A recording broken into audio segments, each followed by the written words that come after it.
பிப்ரவரி 26 லேவியராகமம் 23ஆம் அதிகாரம். பின்னும் கர்த்தர் மோசேயை நோக்கி, நீ இஸ்ரவேல் புத்திரரோடே சொல்ல வேண்டியது என்னவென்றால், சபை கூடி வந்து பரிசுத்த நாட்களாக ஆசரிக்கும்படி நீங்கள் கூற வேண்டிய கர்த்தருடைய பண்டிகை நாட்களாவன. 6 நாளும் வேலை செய்ய வேண்டும்.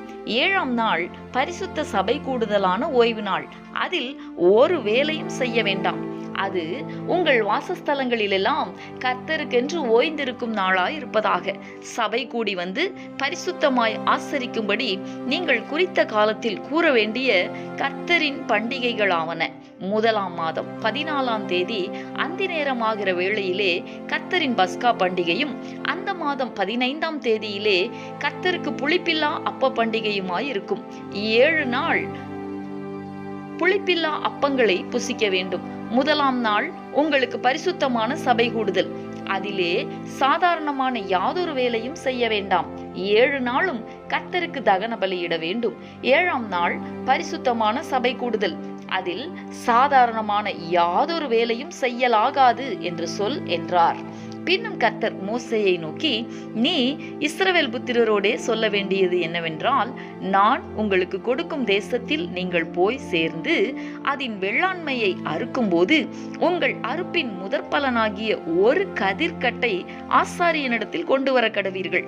உங்களுக்காக அது அங்கீகரிக்கப்படும்படி ஆசாரியன் அந்த கதிர்கட்டை ஓய்வு நாளுக்கு மறுநாளில் கர்த்தருடைய சந்நிதியில் அசைவாட்ட வேண்டும். நீங்கள் அந்த கதிர்கட்டை அசைவாட்டும் நாளில் கர்த்தருக்கு சர்வாங்க தகன பலியாக ஒரு வயதான பழுதற்ற ஒரு ஆட்டுக்குட்டியையும், கர்த்தருக்கு சுகந்த வாசனையான தகன பலியாக ஒரு மரக்காலிலே 10 பங்கானதும் எண்ணெயிலே பிசைந்ததுமான மெல்லிய மாவாகிய போஜன பலியையும், திராட்சப்பழ ரசத்திலே காற்படியாகிய பான பலியையும் செலுத்த கடவீர்கள். உங்கள் தேவனுக்கு காணிக்கையை நீங்கள் கொண்டு வரும் அந்நாள் மட்டும் அப்பமும் வாட்டிய கதிரும் பச்சை கதிரும் புசியீர்களாக. இது உங்கள் வாசஸ்தலங்களிலெல்லாம் உங்கள் தலைமுறை தோறும் செல்ல வேண்டிய நித்திய கட்டளை. நீங்கள் அசைவாட்டும் கதிர்கட்டை கொண்டு வரும் ஓய்வு நாளுக்கு மறுநாள் முதற்கொண்டு எண்ண துவக்கி 7 வாரங்கள் நிறைவேறின பின்பு 7ஆம் ஓய்வு நாளுக்கு மறுநாளாகிய 50ஆம் நாள் மட்டும் எண்ணி கர்த்தருக்கு புதிய போஜன பலியை செலுத்த கடவீர்கள். நீங்கள் ஒரு மரக்காலிலே 10 பங்காகிய மெல்லிய மாவிலே புளிப்பாக பாகம் பண்ணப்பட்ட அசைவாட்டும் காணிக்கையாய் இருக்கிற 2 அப்பங்களை உங்கள் வாசஸ்தலங்களிலிருந்து கர்த்தருக்கென்று முதற்பலனாக கொண்டு வந்து, அப்பத்தோட கூட கர்த்தருக்கு சர்வாங்க தகன பலியாக ஒரு வயதான பழுதற்ற 7 ஆட்டுக்குட்டிகளையும், ஒரு காளையையும், 2 ஆட்டுக்கடாக்களையும் கர்த்தருக்கு சுகந்த வாசனையான தகன பலியாக அவைகளுக்கு அடுத்த போஜன பலியையும் பான பலிகளையும் செலுத்தி, வெள்ளாடுகளில் ஒரு கடாவை பாவ நிவாரண பலியாகவும், ஒரு வயதான 2 ஆட்டுக்குட்டிகளை சமாதான பலியாகவும் இடக்கடவீர்கள். அவைகளை ஆசாரியன் முதற்பலனாகிய அப்பத்தோடும் 2 ஆட்டுக்குட்டிகளோடும் கூட கர்த்தருடைய சந்நிதியில் அசைவாட்டும் பலியாக அசைவாட்ட கடவன். கர்த்தருக்கு பரிசுத்தமாகிய அவைகள் ஆசாரியனுடையவைகளாகும். அந்த நாள் உங்களுக்கு சபை கூடும் பரிசுத்த நாள் என்று கூற வேண்டும். அதிலே சாதாரணமான யாதொரு வேலையும் செய்யலாகாது. இது உங்கள் வாசஸ்தலங்களிலெல்லாம் உங்கள் தலைமுறை தோறும் செல்ல வேண்டிய நித்திய கட்டளை. உங்கள் தேசத்தின் வெள்ளாண்மையை நீங்கள் அறுக்கையில் வயலின் ஓரத்தில் இருக்கிறதை முற்றிலும் அறுக்காமலும், சிந்தி கிடக்கிற கதிர்களை பொறுக்காமலும், எளியவனுக்கும் பரதேசிக்கும் அவைகளை விட்டுவிட வேண்டும். நான் உங்கள் தேவனாகிய கர்த்தர் என்று சொல் என்றார். பின்னும் கர்த்தர் மோசேயை நோக்கி, நீ இஸ்ரவேல் புத்திரரோடே சொல்ல வேண்டியது என்னவென்றால், உங்களுக்கு 7ஆம் மாதம் 1ஆம் தேதி எக்கால சத்தத்தால் ஞாபகக்குறியாக கொண்டாடுகிற பண்டிகை என்கிற சபை கூடும் பரிசுத்த ஓய்வு நாளாய் இருப்பதாக. அதிலே சாதாரணமான யாதொரு வேலையும் செய்யாமல் கர்த்தருக்கு தகன பலி செலுத்த வேண்டும் என்று சொல் என்றார். பின்னும் கர்த்தர் மோசேயை நோக்கி, அந்த 7ஆம் மாதம் 10ஆம் தேதி உங்களுக்கு பாவ நிவிர்த்தி செய்யும் நாளும் சபை கூடும் பரிசுத்த நாளுமாய் இருப்பதாக. அப்பொழுது நீங்கள் உங்கள் ஆத்துமாக்களை தாழ்மைப்படுத்தி கர்த்தருக்கு தகன பலி செலுத்த கடவீர்கள். அந்த நாள் உங்கள் தேவனாகிய கர்த்தருடைய சந்நிதியில் உங்களுக்காக பாவ நிவிர்த்தி செய்யப்படும் பாவ நிவாரண நாளாய் இருக்கிறபடியால் அதிலே யாதொரு வேலையும் செய்ய வேண்டாம்.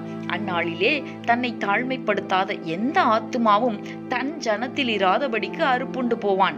அந்நாளிலே ஒரு ஆத்துமா யாதொரு வேலையை செய்தால் அந்த ஆத்துமாவை அவன் ஜனத்தின் நடுவிலே வைக்காமல் அழிப்பேன்.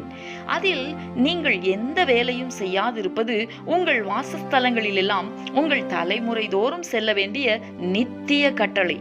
அது உங்களுக்கு விசேஷித்த ஓய்வு நாள். அதில் உங்கள் ஆத்துமாக்களை தாழ்மைப்படுத்த வேண்டும்.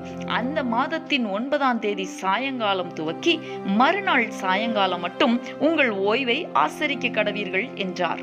பின்னும் கர்த்தர் மோசேயை நோக்கி, நீ இஸ்ரவேல் புத்திரரோடே சொல்ல வேண்டியது என்னவென்றால், அந்த 7ஆம் மாதம் 15ஆம் தேதி முதல் 7 நாள் அளவும் கர்த்தருக்கு ஆசரிக்கும் கூடார பண்டிகையாய் இருப்பதாக. முதலாம் நாள் சபை கூடும் பரிசுத்த நாள். அதிலே சாதாரணமான யாதொரு வேலையும் செய்யலாகாது. 7 நாளும் கர்த்தருக்கு தகன பலி செலுத்த கடவீர்கள். 8ஆம் நாள் உங்களுக்கு சபை கூடும் பரிசுத்த நாள். அதிலே கர்த்தருக்கு தகன பலி செலுத்த கடவீர்கள். அது ஆசரிக்கப்படும் நாள். அதிலே சாதாரணமான யாதொரு வேலையும் செய்ய வேண்டாம். நீங்கள் கர்த்தருடைய ஓய்வு நாட்களில் செலுத்துவதும் தவிர நீங்கள் கர்த்தருக்கு படைக்கிற உங்கள் எல்லா காணிக்கைகளும் பொருத்தனைகளும் உற்சாக பலிகளும் தவிர நீங்கள் அந்தந்த நாளுக்கு தக்கதாய் கர்த்தருக்கு சர்வாங்க தகன பலி, போஜன பலி, இரத்த பலி, பானபலி முதலானவைகளை செலுத்தும்படி சபை கூடி வந்து பரிசுத்தமாய் ஆசரிப்பதற்காக நீங்கள் கூற வேண்டிய கர்த்தருடைய பண்டிகைகள் இவைகளே. நிலத்தின் பலனை நீங்கள் சேர்த்து வைக்கும் 7ஆம் மாதம் 15ஆம் தேதி முதல் கர்த்தருக்கு பண்டிகையை 7 நாள் ஆசரிக்க கடவீர்கள். முதலாம் நாளிலும் ஓய்வு, 8ஆம் நாளிலும் ஓய்வு. முதல் நாளிலே அலங்காரமான விருட்சங்களின் கனிகளையும் பேரீச்சின் ஓலைகளையும் தழைத்திருக்கிற விருட்சங்களின் கிளைகளையும் ஆற்றலரிகளையும் கொண்டு வந்து உங்கள் தேவனாகிய கர்த்தருடைய சந்நிதியில் 7 நாளும் மகிழ்ச்சியாயிருங்கள். வருஷந்தோறும் 7 நாள் கர்த்தருக்கு இந்த பண்டிகையை ஆசரிக்க கடவீர்கள். இது உங்கள் தலைமுறை தோறும் செல்ல வேண்டிய நித்திய கட்டளை. 7ஆம் மாதத்தில் அதை ஆசரிக்க வேண்டும். நான் இஸ்ரவேல் புத்திரரை எகிப்து தேசத்திலிருந்து புறப்பட பண்ணின போது அவர்களை கூடாரங்களில் குடியிருக்க பண்ணினதை உங்கள் சந்ததியார் அறியும்படிக்கு 7 நாள் கூடாரங்களில் குடியிருக்க கடவீர்கள். இஸ்ரவேலில் பிறந்தவர்கள் எல்லாரும் கூடாரங்களில் வாசம் பண்ண வேண்டும். நான் உங்கள் தேவனாகிய கர்த்தர் என்று சொல் என்றார். அப்படியே மோசே கர்த்தருடைய பண்டிகைகளை இஸ்ரவேல் புத்திரருக்கு தெரிவித்தான். லேவியராகமம் 24ஆம் அதிகாரம்.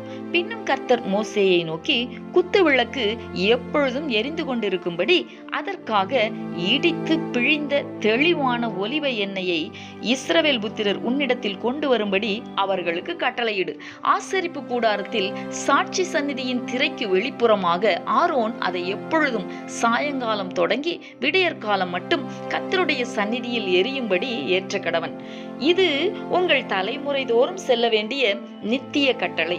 அவன் எப்பொழுதும் கர்த்தருடைய சந்நிதியில் பரிசுத்தமான குத்து விளக்கின் மேல் இருக்கிற விளக்குகளை எரிய வைக்க கடவன். அன்றியும் நீ மெல்லிய மாவை எடுத்து அதை 12 அப்பங்களாக சுடுவாயாக.